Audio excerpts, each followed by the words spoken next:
जय हिंद मित्रांनो, आपल्या यूट्यूब चॅनलवर मी सर्वांचं मनापासून स्वागत करत आहे।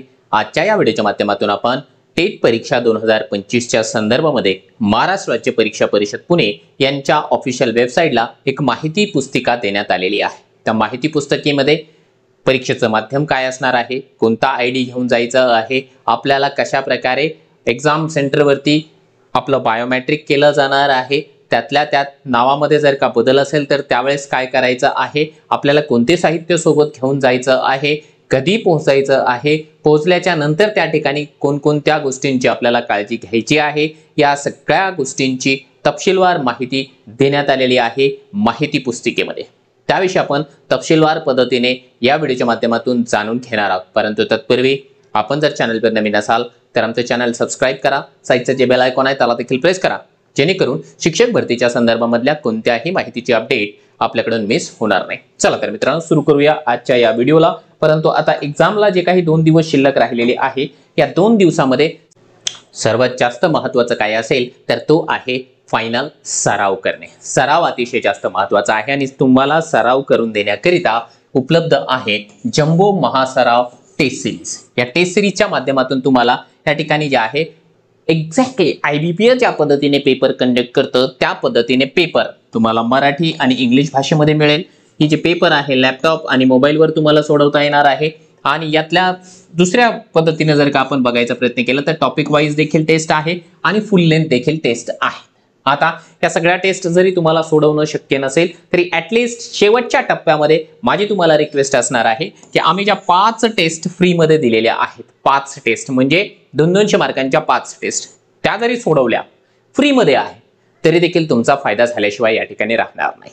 500 टेस्ट मध्ये 1000 प्रश्न तुम्हाला जे आहे या ठिकाणी मिळणार आहे। 1000 प्रश्नांचा सराव आपल्यासाठी खूप मोठी गोष्ट आहे। चला आपण जाऊया आपल्या महत्त्वाच्या मुद्द्याकडे। बघा, आपण या ठिकाणी जे आहे महाराष्ट्र राज्य परीक्षा परिषद पुणे यांच्या ऑफिशियल वेबसाईटला आलेलो आहोत। या ठिकाणी आपल्याला दिसत आहे टेट परीक्षा संदर्भामध्ये 2025 च्या संदर्भामध्ये नोटिफिकेशन। त्यावर जर का आपण या ठिकाणी क्लिक करण्याचा प्रयत्न केला तर इथे आपल्याला दिसत आहे माहिती पुस्तिका। ठीक आहे, मराठीमध्ये पण आहे, इंग्लिशमध्ये पण आहे, परंतु आपण या व्हिडिओमध्ये मराठीमधलीच माहिती पुस्तिका तुमच्यापर्यंत पोहोचवणार आहोत। मग आपण त्याच्यावरती जर का या ठिकाणी क्लिक केलं तर आपण या ठिकाणी माहिती पुस्तिका डाउनलोड केलेली आहे। बघा, आता ही आहे माहिती पुस्तिका। आता या माहिती पुस्तिकेमध्ये महाराष्ट्र राज्य परीक्षा परिषद पुणे यांच्या वतीने प्रसिद्ध करण्यात आलेला आहे टेट परीक्षा 2025 करिता आहे, या गोष्टी आहे जनरली। आता यांनी यांचा सिलेबस सांगितलेला आहे। सिलेबस आता सांगायची गरज आहे का? अभियोग्यता 120 प्रश्न 120 मार्काला, बुद्धिमत्ता 80 प्रश्न 80 मार्कांना, म्हणजे 200 प्रश्न 200 मार्काला 120 मिनिटांमध्ये। ठीक आहे, हे तर याच्यानंतर त्याने सांगितलेलं आहे परीक्षा जरी 120 मिनिटाची असली तरी 180 मिनिटे तुम्हाला या ठिकाणी सेंटरवर थांबावं लागणार आहे। आता 180 मिनिटे सेंटरवर थांबण्यामागचं कारण काय आहे की त्या ठिकाणी आपल्याला बायोमेट्रिक वगैरे केलं जाणार आहे। परीक्षा कशी असणार आहे? परीक्षा असेल द्विभाषिक, एक तर मराठी इंग्लिश मध्ये किंवा उर्दू इंग्लिश मध्ये। ठीक आहे, दोन्हीपैकी एक ऑप्शन तुम्हाला निवडता येणार आहे। जेव्हा तुम्ही लॅपटॉपच्या समोर बसाल तेव्हा त्या कम्प्युटरच्या समोर बसाल त्यावेळी तुम्हाला तुमची भाषा निवडायची आहे। तुम्ही जर मराठी माध्यमाचे असाल मराठी इंग्लिश निवडा आणि उर्दू माध्यमाचे असाल उर्दू इंग्लिश निवडा। ठीक आहे, त्यानंतर आणखी एक गोष्ट त्यांनी या ठिकाणी सांगितलेली आहे की आता हा आहे प्रश्नांचा नमुना। ठीक आहे, सॅम्पल क्वेश्चन्स कशा प्रकारचे असणार आहे? बघा, हे अशा प्रकारचे सॅम्पल असणार आहे। या ठिकाणी प्रश्न क्रमांक 1 याचा 1 2 3 4 ऑप्शन, 4 ऑप्शन पैकी जे ऑप्शन आपल्याला योग्य वाटत असेल त्याच्या समोर आपल्याला क्लिक करून सेव्ह अँड नेक्स्ट करून द्यायचं। हे सगळ्या विषयांचे एक एक 2 प्रश्न असे जवळपास त्यांनी जे आहे 20 प्रश्न या ठिकाणी दिलेले आहे। जास्त दिसत आहेत बाबा, ओके, जास्त प्रश्न आहे, 22 प्रश्न आहे। आता त्याच्यानंतर हा मुद्दा बघूया, ऑनलाईन परीक्षेच्या स्वरूपाचा तपशील आहे। म्हणजे ऑनलाईन परीक्षा संगणकावर होणार आहे, कम्प्युटरवर होणार आहे। कम्प्युटरवर होणार असल्या कारणाने इंग्लिश आणि भाषिक म्हणजे मराठी हे 2 विषय फक्त एका भाषेमध्ये असेल, बाकीचे सगळे प्रश्न 2 भाषेमध्ये असणार आहे। ठीक आहे, सर्व प्रश्नांना बहुपर्याय असणार आहे आणि बहुपर्याय किती असेल? 4 पर्याय। ठीक आहे, 4 ऑप्शन्स असणार आहे, 5 नसणार आहे। 4 पैकी तुम्हाला कोणताही एकच ऑप्शन या ठिकाणी निवडून माउस या ठिकाणी क्लिक करायचं आणि सेव्ह अँड नेक्स्ट करून द्यायचं आहे, हे त्यांनी या ठिकाणी सांगितलेलं आहे। ठीक आहे, त्यामध्ये हे बघा, सर्व्हरमध्ये घड्याळ लावलेले आहे. तुमच्या संगणकाच्या पटलावरच्या वरच्या कोपऱ्यामध्ये घड्याळ दिसणार आहे. तुम्हाला मी आता 2 मिनिटांमध्ये ती घड्याळ देखील या ठिकाणी दाखवतो की कशा प्रकारे काम करतं म्हणून. बघा, टायमर लावलेला असेल, टायमर तुम्हाला या ठिकाणी दिसून जाणार आहे. स्क्रीनच्या उजव्या बाजूला जे आहे क्वेश्चन पॅलेट दाखवले जाणार आहे, हे इथे तुम्हाला या ठिकाणी दिसत आहे. हे बघा, हे पांढऱ्याचा अर्थ असा होतो की या प्रश्नापर्यंत तुम्ही पोहोचले नाही. याचा अर्थ आहे तुम्ही प्रश्नापर्यंत पोहोचले परंतु प्रश्नाचं उत्तर दिलेलं नाही, याचे मार्क मिळणार नाही, याचे मार्क मिळणार नाही. या ग्रीनचा अर्थ होतो की तुम्ही याचं उत्तर दिलेलं आहे, याचे मार्क मिळेल. याचा अर्थ आहे की तुम्ही मार्क फॉर रिव्ह्यू केलेला आहे, याचे मार्क मिळणार नाही. आणि हे एक ऑप्शनला क्लिक केलं आणि त्याच्यानंतर मार्क फॉर रिव्ह्यू केला, याचा मार्क तुम्हाला मिळून जाणार आहे. ठीक आहे, म्हणजे आपल्याला काय करायचं, एक तर सेव्ह अँड नेक्स्ट करायचं किंवा मार्क फॉर रिव्ह्यू करायचं. हे त्यांनी इथे फापट पसारा तेच सांगितलेलं आहे. ठीक आहे, त्यानंतर तुम्हाला सांगतोय पुढचा मुद्दा, परीक्षार्थींनी प्रशासकाच्या सूचनांचे काळजीपूर्वक पालन करायचं. तिथे जे काही एक्झामिनर असेल, एक्झामिनरची प्रत्येक गोष्ट आपण काळजीपूर्वक ऐकायची, त्याच्या सगळ्या गोष्टी आपण फॉलो करायच्या, त्याला उद्धटपणाने उत्तर द्यायचं नाही, अन्यथा आपली जी काही परीक्षा आहे ती रद्द केली जाणार आहे. परीक्षा सुरू होण्याच्या पूर्वीच आपल्या जर का काही शंका डाऊट्स असेल ते विचारायचं आहे. परीक्षा सुरू झाल्यावर त्यांच्याशी बोलायचं नाही. 120 मिनिटे संपल्यानंतर परीक्षार्थ्यांना एकही प्रश्न सोडवता येणार नाही, कारण ऑटोमॅटिकली जी आहे ती जी टेस्ट आहे सबमिट होऊन जाणार आहे. आपल्याला स्वतःला सबमिट करता येणार नाही. कृपया लक्षात घ्या, प्रत्यक्ष परिस्थितीमध्ये वेळ संपल्याशिवाय फायनल सबमिट करता येणार नाही आणि करू दिलं जाणार देखील नाही. आणि विशेष म्हणजे तिथे असलेला जो काही कीबोर्ड आहे त्याला कोणतीही की क्लिक करायची नाही, एकही की क्लिक करायची नाही. त्याच्यामुळे परीक्षाच या ठिकाणी बंद होण्याची शक्यता नाकारता येत नाही.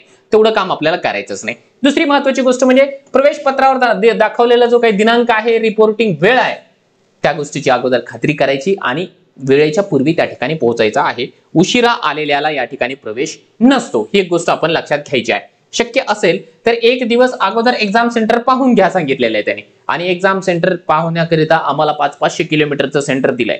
3 सेंटर आम्ही निवडले तर फार 4थाच सेंटर आम्हाला दिलाय. आमच्या गावापासून 500 किलोमीटरला दिलेला आहे आणि हे सांगतात की 1 दिवस अगोदर जाऊन पाहून या.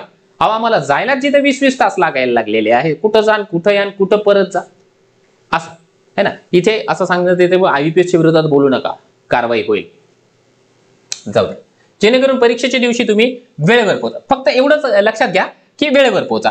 हॉल तिकीटवर तुमचा नवीन आत्ताचा फोटो जो आहे तो चिटकवून घेऊन जायचा आहे. परीक्षा केंद्रावर तुम्हाला परीक्षा प्रशासक MSc चे प्रतिनिधी ज्या सूचना देतील त्याचं काटेकोरपणाने पालन करायचं आहे. एक्झाम हॉलमध्ये जे आहे कॅल्क्युलेटर, घड्याळ, मोबाईल, पुस्तक, वही, लिखित कागद, सेलफोन, कॅमेरा काहीच घेऊन जायचं नाही. फक्त आणि फक्त काय करायचं आहे, आपल्याला पेन घेऊन जायचं आहे. ठीक आहे, हा पेन घेऊन जायचं आहे. दुसरी महत्वाची गोष्ट म्हणजे आपल्याला जो काही आयडी लागणार आहे, आयडीच्या संदर्भामध्ये इथे सांगितलेलं आहे की जो आपला आयडी ज्या नावानं आपण फॉर्म भरलेला आहे, आधारवरून आपण फॉर्म भरलेला आहे, आपल्याला आधार कार्ड ओरिजिनल आणि त्याची एक झेरॉक्स प्रत ही घेऊन जायची आहे. वेगळ्या आयडीने जर का तुम्ही नाव भरलेलं असेल, फॉर्म भरलेला असेल तर सेम टू सेम मॅच होणारं नाव, मॅच होणारं तुम्ही आयडी घेऊन जायचं. नावात बदल असेल तर गॅझेट म्हणा, ॲफिडेव्हिट म्हणा, मॅरेज सर्टिफिकेट म्हणा, या गोष्टी तुम्हाला चालून जातील. तिथे बायोमेट्रिक होणार आहे. ठीक आहे, बायोमेट्रिक आधार बेस होणार नाही परंतु बायोमेट्रिक होईल. म्हणजे तुमच्या अंगठ्याचा ठसा या ठिकाणी घेतला जाणार आहे. त्याच्यामुळे तुमच्या बोटांवर कसलाही थर नाही लावायचा. शाई, मेहंदी किंवा रंग असेल तो काढून टाकायचा आहे. बोटांना मळ लागू द्यायचा नाहीये. ही गोष्ट आपण या ठिकाणी काळजीपूर्वक पाहायची आहे. बायोमेट्रिक झाल्याशिवाय परीक्षेला बसू दिलं जाणार नाही. परीक्षेमध्ये कोणाशीही या ठिकाणी बोलायचं नाही, कोणत्याही प्रकारची कॉपी करायची नाही, है ना. इकडे तिकडे बघायचं नाही. आपण आणि आपलं कम्प्युटर आणि आपला जो काही कागद आहे, आपला माऊस, त्याच्याशीच आपण गप्पा मारायच्या मनातल्या मनात. त्यानंतर तुम्ही स्वतःचा बॉल पॉइंट, पेन आणि इंक स्टॅम्प नेऊ शकता, परंतु पॅड नेण्याची गरज नाहीये. तुम्ही पेन या ठिकाणी घेऊन जाऊ शकता. परीक्षा संपल्यावर कच्चे काम केलेले कागद प्रवेश पत्रासह पर्यवेक्षकाकडे जमा करायचे आहे. बघा, आपल्याला रफ कागद दिला जाणार आहे. एक कागद दिला जाईल, आपल्याला वाटल्यास आपण दुसराही एक्स्ट्राचा रफ कागद घेऊ शकतो. रफ कागद आणि त्याच्यासोबत आपलं जे काही हॉल तिकीट आहे परीक्षा झाल्यावर जमा करायचं. घेऊन यायला जमणार नाही, कारण त्यावर आपला अंगठा असणार आहे, त्याच्यावर आपली स्वाक्षरी असणार आहे, त्याच्यावर एक्झामिनरची साइन असणार आहे. ते आपल्याला घरी आणता येणार नाही, ते तिथेच जमा करायचं. ठीक आहे. परीक्षेच्या व्यवस्थेमध्ये काही व्यत्यय येण्याची शक्यता पूर्णतः नाकारता येणार नाही. काही प्रॉब्लेम झाला तर एक्झामिनर ज्या गोष्टी तुम्हाला करायला सांगेल त्या पद्धतीने करायचं. एका कम्प्युटरवरून दुसऱ्या कम्प्युटरवर बसवलं तर बसून जायचं.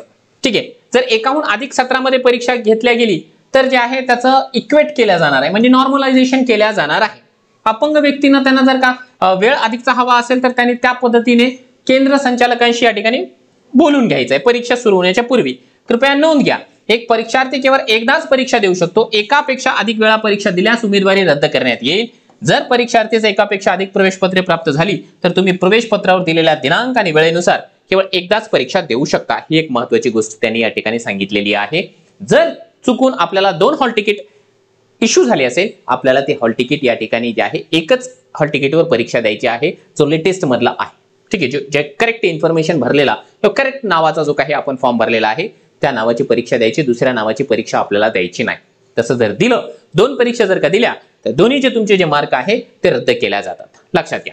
त्यानंतर जे आहे परीक्षेची कोणती सामग्री बाहेर आणायची नाहीये. भरतीच्या प्रक्रियेत कोणत्या वेळी परीक्षाद्वारा खोटी माहिती दिलेली असेल तर मग त्याचं ते जे नियुक्ती आहे ती रद्द केल्या जाणार आहे. अशा प्रकारचं या ठिकाणी संपूर्ण माहिती पुस्तिका देण्यात आलेली आहे. आता ह्या माहिती पुस्तिकेला आपण आपल्या टेलिग्रामच्या चॅनलला देखील या ठिकाणी टाकून देतो आहोत. ठीक आहे, हा. तर याच्या व्यतिरिक्त जे आहे तुम्हाला ऍक्च्युअल जे काही टेस्ट आहे, टेस्ट मधल्या काही 1-2 गोष्टी या ठिकाणी या व्हिडिओच्या माध्यमातून दाखवतो, जेणेकरून हा व्हिडिओ परफेक्ट होईल. हा, तर हे बघा, आपण या ठिकाणी जे आहे IBPS ची ऍक्च्युअल जे काही एक्झाम आहे ती मॉक टेस्ट आपण सुरू केलेली आहे. हे अशाच प्रकारचं इंटरफेस असणार आहे.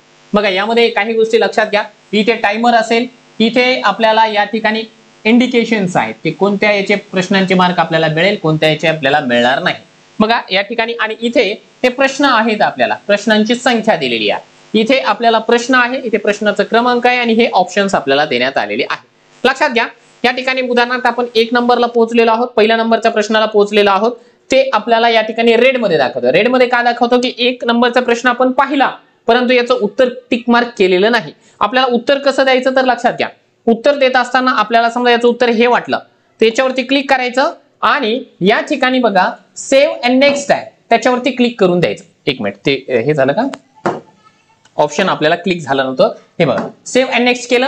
हे बघा, हे हिरवं झालेलं आहे. हिरवं झालं याचा अर्थ याचे मार्क आपल्याला मिळणार आहे. आता 2 नंबरवर ऑटोमॅटिकली ते गेलेलं आहे. आता 2 नंबरचा समजा हा प्रश्न आहे आणि या प्रश्नावर आपल्याला या ठिकाणी खात्री नाहीये की एक्झॅक्टली याचं उत्तर काय आहे. अंदाजे आपण समजा 2010 इथं क्लिक केलं, आपल्याला या वेळेस जे आहे मार्क फॉर रिव्ह्यू इथे आहे, मार्क फॉर रिव्ह्यू करून द्यायचं आहे.